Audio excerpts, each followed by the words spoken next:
It has been well established that Patient and Family Advisory Councils, or PFACs, are an excellent way to capture the patient's voice and perspective. These councils help healthcare institutions and providers to hear the voice of the patient, identify the needs of their patient population, and bring patient and clinicians' views closer together. In this four-part series, we'll hear from leaders in this area and explore the important role of PFACs as hospitals navigate the COVID-19 pandemic.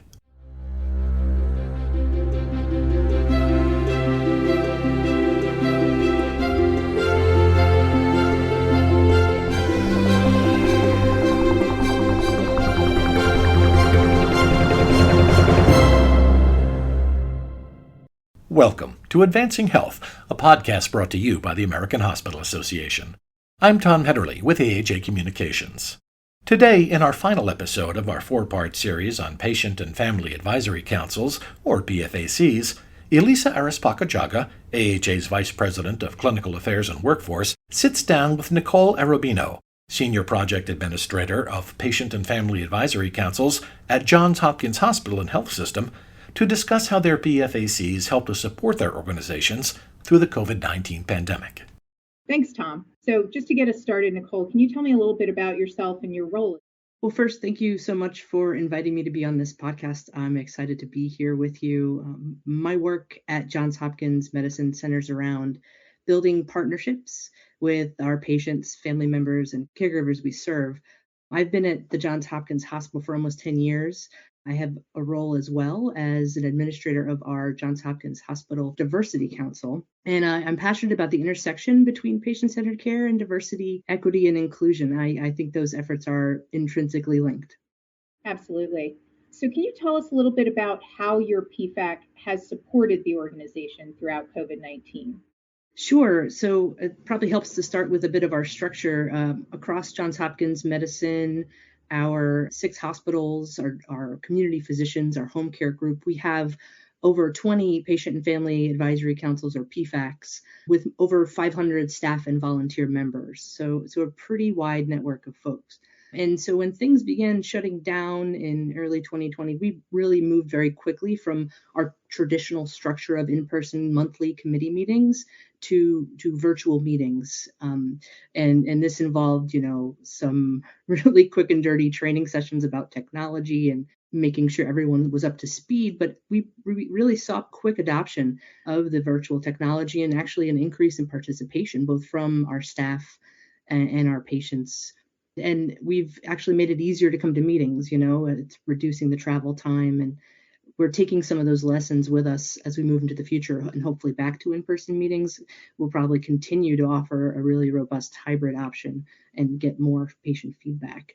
But, our PFACs have been really wonderful supports during the pandemic. They've done everything from review any of our marketing materials, the COVID communications, our website. They've helped us write our visitation policies and even had a group sew masks in the beginning and write thank you letters to our care teams. Early on in the pandemic, our Pediatric Family Advisory Council created a virtual town hall concept, which really helped to connect our children's center clinicians and experts with parents who were really worried about their kids during COVID. And they created a series of Zoom webinars helping to ease anxiety, answer questions around COVID and kids' health. But I think one of the most significant contributions came from our PFAC community. So I talked about those 20 patient family advisory councils. We have somewhat of a PFAC of PFACs, where we have representatives from each of those groups sit on what we call a clinical community. And, in summer of 2020, a few months after the pandemic started, we were actually seeing somewhat of an ease in the amount of COVID cases at the beginning of the summer, but we hadn't eased our visitation restrictions at all. So our clinical community of patient and family advisors and advocates decided we needed to kind of come together and write a letter to our senior leaders. And they wrote an impassioned letter explaining the importance of family presence at the bedside, importance to the patients and their loved ones. We partnered with people like our ethics committee, and we implored our senior leaders to allow care partners back in the hospital. So really, really representing a key tenet of what we know as patient family centered care is that collaboration and partnership in the bedside presence. And that advocacy resulted in really direct change. We met with the dean and our health system president. They listened to our concerns, and it's begun a process of months and months of visitation policy and adjustments along the way, and much more recognition of the importance of family presence in a pandemic that is such as this. Absolutely.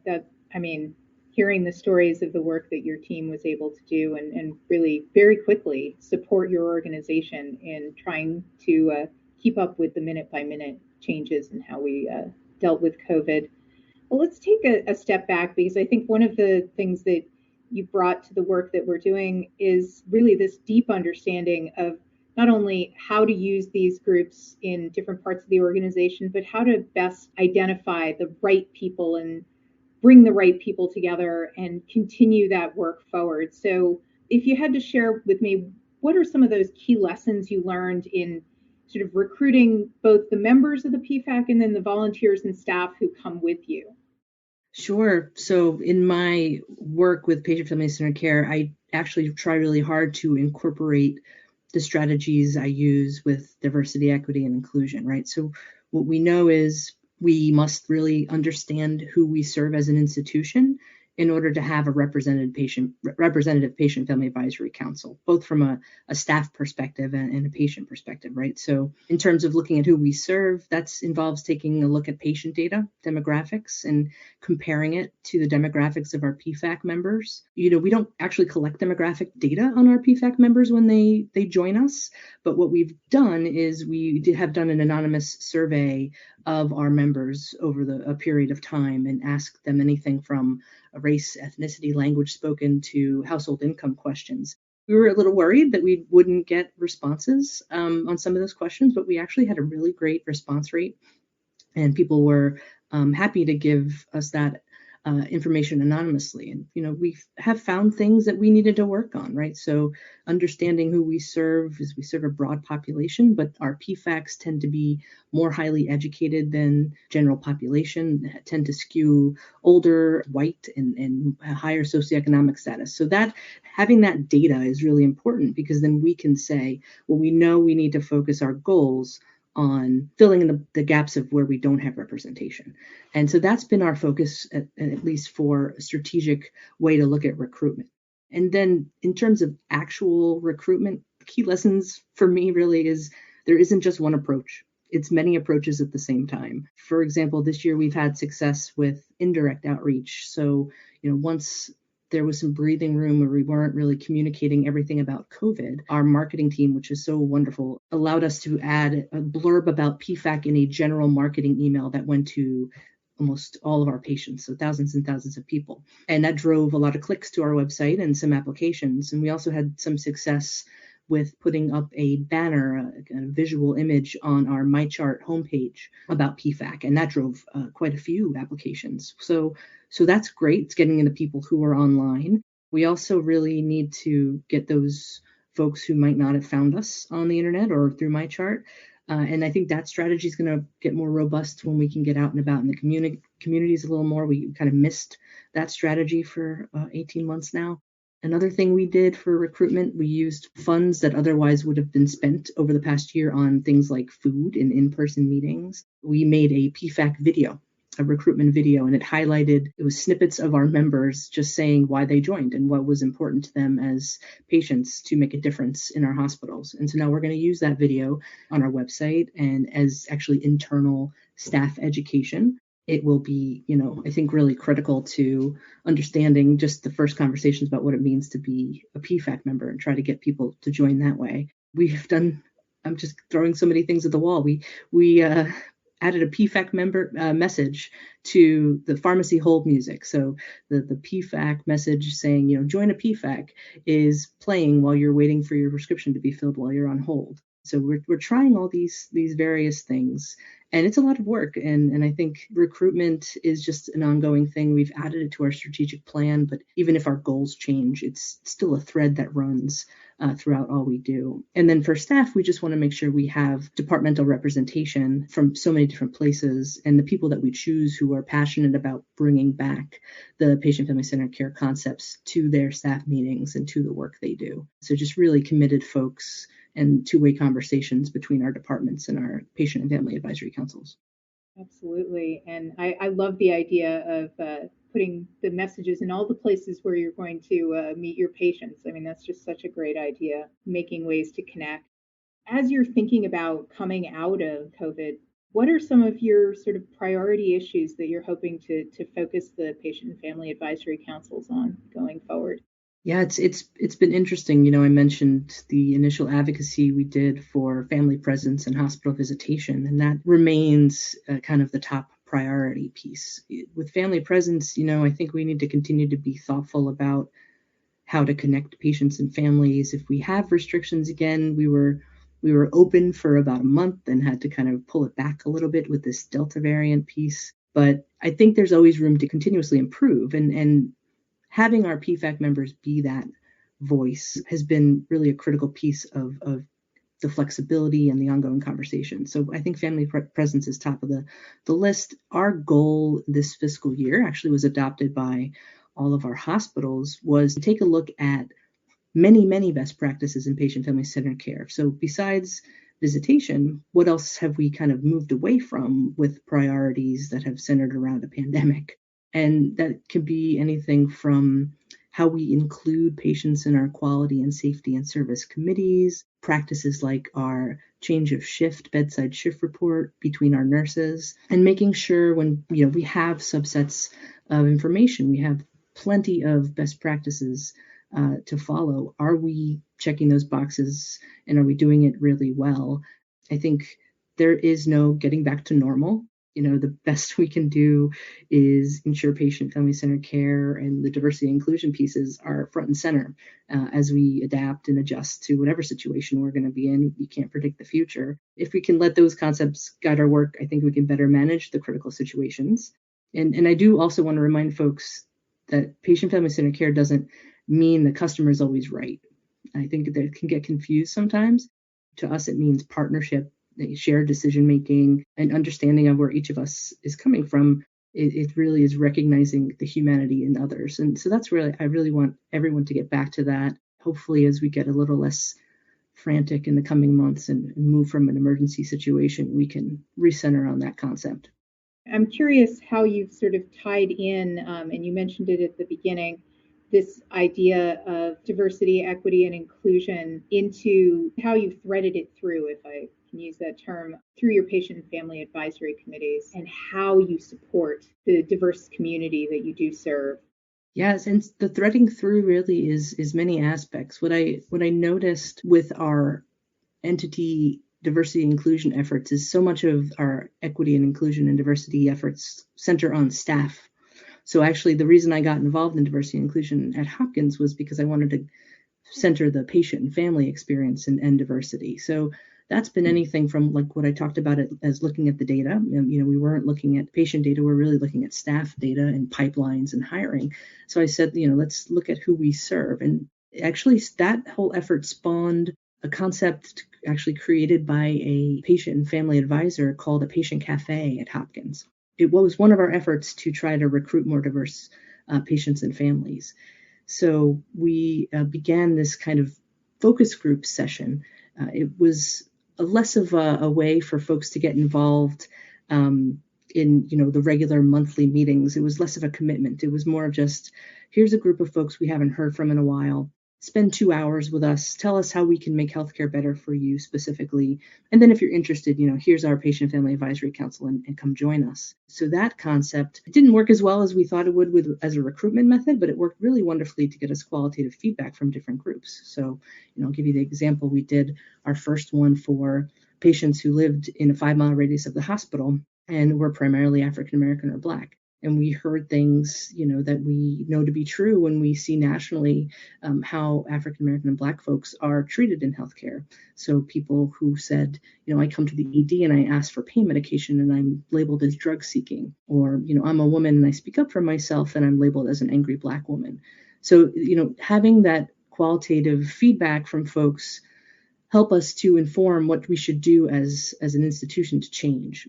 And so, as a result of that, you can see some of the efforts that are happening for the past few years. And now from a staff side, like our system-wide unconscious bias training and having racial dialogues around the institution. And so it goes both ways. So we then brought that training back to our patient and family advisory councils, whereas otherwise we probably wouldn't be having conversations around diversity and inclusion on a regular basis. Because it's top of mind for me and others, we try to bring those topics to the surface as much as we can, as well as the regular agenda items we have on our council. So it goes for anywhere from recruitment to the topics we talk about to the feedback we get from a variety of populations. Great. I love that you're tackling that as well with your group. So as you have these numerous groups and your sort of super PFAC that provides support to all of them, what are some of the lessons for really supporting ongoing sustainability of not only, your patient and family advisory groups, but the engagement and the excitement and the interest in the work?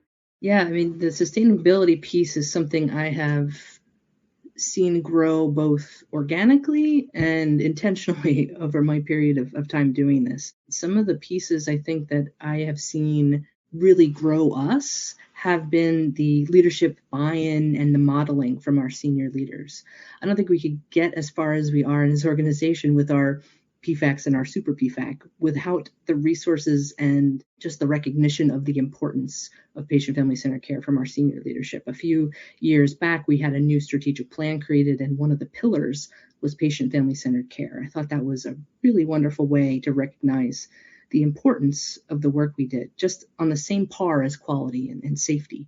And then it's actually just some of the tangible things. Our leaders sit in meetings and there's a new initiative that comes up and they say, do we have PFAC members on that initiative? Do we have PFAC members in that committee? And just saying that out loud and modeling that behavior of inclusiveness and knowing that whatever is happening should include a patient, right? The patients say nothing about us without us. Well, the leaders are then modeling that. So that really helps us with building it into our culture and sustaining the work. Whenever someone in the organization comes to me and says, I want to make a new PFAC in my area, what do we have to do to make that happen? I always say, so do you have a dedicated staff and resources? Because it's not just about bringing a group of folks together on an ad hoc basis. It really requires you to have a good amount of time and a good amount of resources to properly engage conversations with patients. So really putting thought into what is that going to take? If we are going to sustain a PFAC for a long period of time, we need dedicated staff. We need dedicated funding. So really you're working towards a culture where the patients are top of mind. At the beginning stages, I think it's important always to note you need a robust and diverse PFAC, including members on committees outside of the Patient Family Advisory Council. We try to have patients on as many committees as possible. And that requires us to have volunteers who have the time to do that, and many volunteers, so as many as you can, because you really want to make sure that PFAC work doesn't just happen in the silo of a monthly meeting. You want to have those members being a voice side by side with clinicians and folks making decisions in many different meetings across the board. As we wrap up, what advice do you have for your clinical teams as they start to work with their patient and family advisory councils? What would you suggest to them? So that's a great question. I think I hear a lot of concerns, especially from teams that have not yet engaged patients and family members on their committees before, and their concerns are typically around whether their judgment might be questioned by a patient in this meeting. Sometimes there's fear that there are sensitive topics that are talked about in these meetings. And we always try to ease those fears by saying, patients and families are probably the best equipped to tell providers about their experience because they've lived it. And they often provide a perspective that we as staff members are not even aware of sometimes, or maybe our focus gets too narrow, or we get too into the weeds with what we're doing. And it's really always refreshing to bring in a new perspective. And in terms of the risk piece, our PFAC members are all very trained. They go through HIPAA training, sign confidentiality agreements. And then the most recent one I've gotten a few times lately has been, won't these patients and family members get bored? And I'm always interested by that question. And I say, you're underestimating the interest of our patients and family members. And they actually follow along really well. They're very adept at understanding nuance and need to actually hear some of the boring stuff and the regulatory stuff so they can help you with whatever you're working on in the bigger picture. I think the advice I would always give is give them a chance. You will be surprised how much your work will improve by their inclusion. And always remember to bring them in at the beginning of the work and include them throughout. I think that is the best practice in terms of making sure your project gets the best feedback it can by the patients who are working with you. I think that's perfect advice. That's why we're here, is to take care of patients. So the more we can include them and get them involved in how we're working and hearing their feedback, honestly, I think it's so key and so important. Thank you so much, Nicole, for sharing your experience and your knowledge and your expertise with our listeners, and for all the work you do with the Patient and Family Advisory Councils. Thank you so much. I'm always so happy to talk about this topic.